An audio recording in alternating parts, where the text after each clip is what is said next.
Hello everybody, this is my Colorado ZR2, 2023 Colorado ZR2 in nitro yellow, I think it's called. I think that's all it is. It might be a metallic or something stupid like that. Anyway, we're gonna jump right in here. 5 things I hate about my Colorado ZR2. Might be some things I hate about my Colorado ZR2, but one thing I love about living in Pennsylvania, being able to shoot in Hershey, is you just randomly get to drive over cow turds, cow pies, so that's fun. So I went with the nitro yellow. That's one thing I love with this new generation of Colorado ZR2s is they have cool colors. And I mean sand dune metallic, the glacier blue, the nitro yellow, the mantis green, the sun-kissed orange, and the hot Barbie pink. I'm just kidding you. I don't know what Chevy's deal is with not having great colors. This isn't an actual complaint because this goes across the entire spectrum, and Ford is sort of guilty of this too. Ram does seem to know what they're doing though with the color palette, so that is one good thing. Anyway, back to the Colorado ZR2, and the first thing that I hate about this truck, that was a huge step back from the second generation, is the interior. For whatever reason, Chevy felt the need to just totally drop the ball with the interior. You can see here the headrests, totally blank. There's nothing on them. This is a ZR2. This is Chevy's premier off-roader. As good as it gets, aside from the AEV Bison and I guess the AT4X. Those are identical trucks to me. But I've always grown up thinking that GMC was always a little bit better in terms of interior design, I guess. But performance, yeah, it's really the Bison and that's it. But anyway, why subtract that whenever this is your premier off-roader from your interior design? Now granted, you do have the badge here on the dash, but nothing on the headrest and nothing on the interior kickboards. These are totally blank, just a piece of plastic, and there's no option, no package that gets you anything but this. This is base model rent-a-car to me. The plastic is out of control. But luckily for us, Chevy stepped it up in another direction, which is the doors. We still have these huge chunks of plastic up here. That's okay, keeps costs down, I get it. If I can pull up a picture of what the second gen doors look like, they were garbage. It looked awful. The inside of like a Hyundai, just base model, did not look good. The inside of these, you retain some leather, some yellow stitching. I don't like the chrome look, but the brushed nickel or whatever this is considered, it's not brushed nickel, but whatever this is called, I can deal with that. And the piano finish, people complain about how it scratches and stuff like that. Trust me, I know. And it shows dirt like crazy, but I would rather have that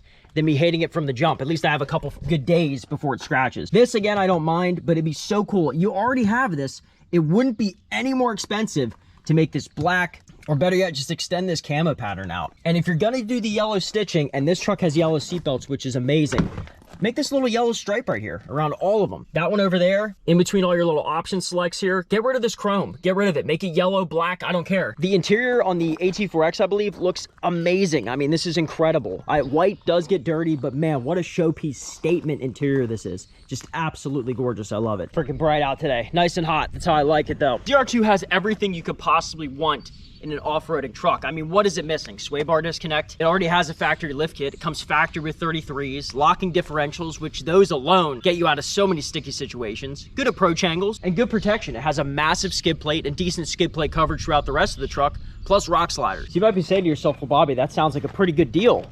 Well, then you strap a 4-cylinder turbo on it, which honestly is fine. Not the biggest deal in the world, but it sounds pathetic. The turbo sounds incredible. It sounds just like a turbo diesel. I mean, it is insane. Whenever we do rollers all the time for 717 Supply, this is usually the camera car. It's so awesome hearing this bounce off of like the sound barrier wall on the highway. And we talk with walkie-talkies, and I always hear from Shoot Car that, hey, we can hear your turbo. It sounds so good. So that is awesome. But the 4-cylinder just sounds so pathetic. I don't know if I'll be able to illustrate it for you guys, but just imagine any run-of-the-mill Ford Escape 4-cylinder. Power is a little lacking, but not too bad. And I can't even imagine if you didn't have the ZR2 package here where you wouldn't get that turbo. That would suck. So here's my thing. You have a Raptor, which is a V6, and you have a Raptor R, which is a V8. They have the Ranger Raptor. They have the AEV Bison for this. How cool would it be to have a V6 twin turbo in the AEV Bison version of this vehicle? Or better yet, offer it for the ZR2. I'm sure it'd be way more expensive, but you know what? To have that amount of power would be awesome. And I get it, you don't need that with such a small truck, but this is too pathetic. So if you're gonna get the Colorado, just please be wary. You gotta get the ZR2 because the 4-cylinder for the regular Colorados and Canyons, it's unusable. Also, bonus complaint, why are we still using these kickstands in 2024? This is ridiculous. My Chevy from the 90s had a spring-loaded hinge hood. This one still uses this stupid plastic metal kickstand. Junk. Also, this is just leftover wrap from the blue wrap that we had on this thing. I gotta take it off. New wrap coming, by the way. Liquid Wrap Labs, I'm coming soon. Or better yet, a V8 in this thing. I mean, seriously, take it from this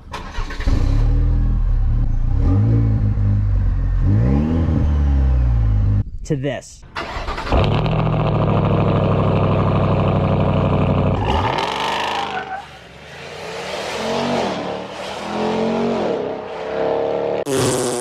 Yeah, boys, this is as good as it gets. Times 100 entries to win this Raptor R. This is the biggest entry multiplier we do. Bunch of great products on the website right now. Any one of these gets you automatically entered to win the Raptor R plus $30,000 in cash. Do not miss this opportunity because time is running out on times 100 entries. Ford did a great job, but 717 Supply put the finishing touches on. Amazing wrap, big tires, all around classic off-roader look. Love this, and you will too, I promise. This is no joke. 717 Supply and myself have given away vehicles before. We keep saying it's time to change your life, but the only way we can do it is if you get entered. Head down, first link in the description. You can buy as much or as little as you like. Either way, you're getting entered. And with times 100 entries, you're really maximizing your dollar spent. And something as simple as a keychain can have you walking away, or driving away, I should say, in this beautiful Raptor R that was given the full 717 Supply treatment. Good luck, and thank you guys so much for the support. A genuinely small complaint that I have, but it does wonders for the look of a truck. This was Chevy's, one of their biggest mistakes with the Silverado ZR2 was not giving it a wide body kit, because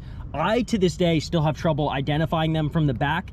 From a Trail Boss and a ZR2, they look the same. I mean, they literally look the same. And it doesn't differ too much with the Colorado ZR2. They've been doing this for a while. Even Ford is guilty of this. The wide body, just, it's a little bit, it looks really hippie because of the fender flares, but who gives a crap about those? Those are just cheap plastic that just looks stupid anyway. So give this thing a proper wide body kit. The Ram TRX is truly one of the most perfect off-road machines whenever it comes to looks and performance, along with speed. But yeah, the Colorado ZR2, man, come on, I want the big hips. This is just not gonna cut it. Just so skinny, very skinny. It's not as bad as the Silverado ZR2 that has the Shrek build, but because at least this on the bed, it's got some hip kick out. But yeah, man, they could have done a lot better, made it a little more edgier. Aside from that, the looks on the exterior, dang near perfect. I'm all about that. I've seen someone wrap this hood in like black camo. I've mentioned this before. It's like a black shadow camo. That would look sick on this. And again, get rid of the chrome. Black, I don't care. If you don't want it to be black, make it something else. Make it freaking orange. Just no more chrome. Stay with me for 5 seconds here. Well, let's just get this one over with. The gas mileage, everyone knows the gas mileage is bad on the ZR2s, blah, blah, blah. But why, if I have a 4-cylinder engine, am I also getting bad gas mileage? It's the worst of both worlds. Bad gas mileage, underpowered. Bad gas mileage, underpowered. And it sounds bad. Turbo's awesome. Blah, blah, blah, blah, blah. That counts as number 4, right? Let's move on to the next. And last but not least, the one that you guys have all been waiting for, reliability. I've had problems with my Silverado ZR2, then had problems with this. The Silverado ZR2 was terrible. Huge basket case. This, it seems like everything has been worked out. There's not any further issues. We had an issue with the dead battery happening. And then Chevy wanted to charge me like $1,000 to have the little fins on the front replaced for like no reason. I fixed it myself. It took me like 10 minutes to do, and it wasn't even broken. It just needed to pop back into place. So why, I ask, was Chevy going to charge me $1,000 for a part that wasn't even broken? A lot of the longtime viewers on this channel know this, but here's another thing with Chevy is just don't expect them to ever have your back. That's one thing that really kills it, because it seems like all the complaints I've had so far would never stop me from buying this, but the number 5 here would. So the reliability, not the best, but it's not the worst either. But I just want you guys to know that Chevy will not have your back, because they sure as heck did not have mine. I purchased, this is my 3rd new vehicle from them. 3 trucks I bought brand new. I don't know if I ever even told this story, but every time you buy a truck from Chevy, they give you like little Chevy points, which is a little currency that they have.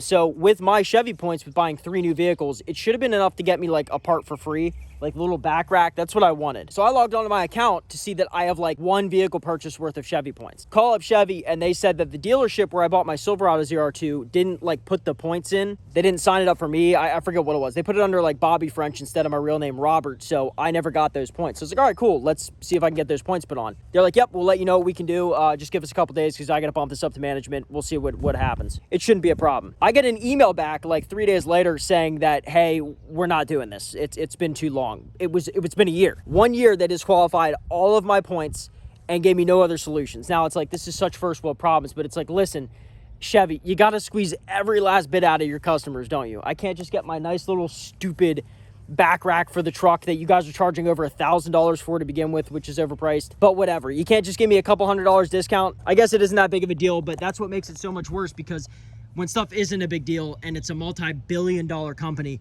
you think that they would do a little bit more to help out their loyal customers. But on the other side of the spectrum, they did make a gorgeous truck. This is what it looked like before. This is what it looks like now.